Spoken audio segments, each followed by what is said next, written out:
On the night of March 23, 1994, Aeroflot Flight 593, an Airbus A310-304, was flying from Sheremetyevo International Airport in Moscow to Kai Tak Airport in Hong Kong.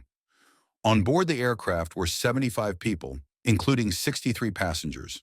Among the passengers were 40 Russian nationals, many of whom were Aeroflot employees and their families.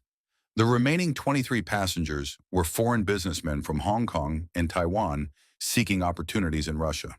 The crew consisted of experienced pilots, Captain Andrei Viktorovich Danilov, First Officer Igor Vasilievich Piskaryov, and Relief Captain Yaroslav Vladimirovich Kudrinsky. Kudrinsky had brought his two children, Eldar, age 15, and Yana, age 13, on their first international flight. During the flight, Kudrinsky invited them to the cockpit while he was on duty.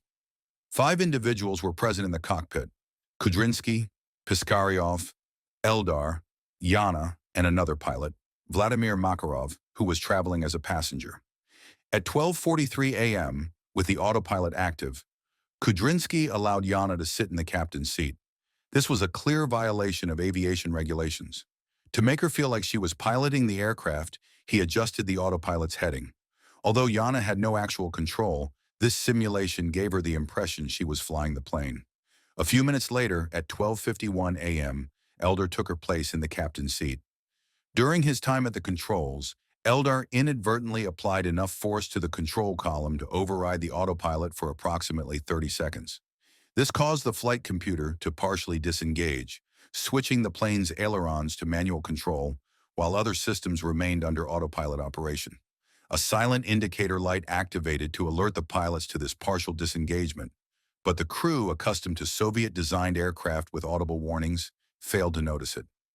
Eldar was the first to observe an issue when he noticed the aircraft banking to the right.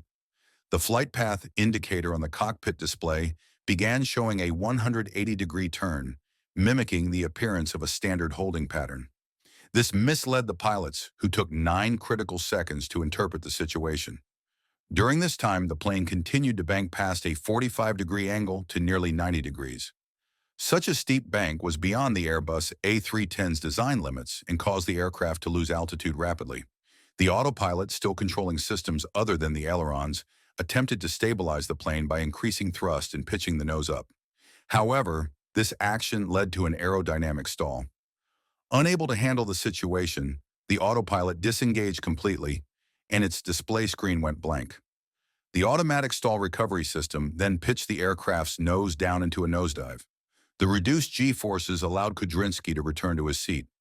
First Officer Piskaryov managed to pull the aircraft out of the dive, but in doing so, he overcorrected, causing the plane to climb into an almost vertical ascent. This resulted in another stall and caused the plane to enter a spin. During the spin, Kudrinsky nearly regained control, but he pulled back on the yoke too forcefully, leading to a loss of airspeed.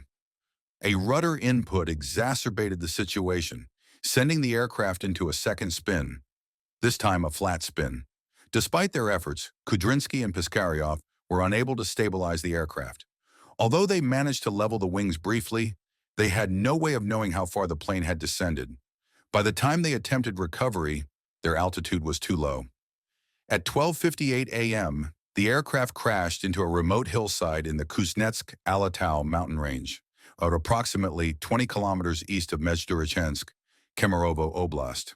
The plane struck the ground in a flat attitude at a vertical speed of approximately 70 meters per second, 160 miles per hour.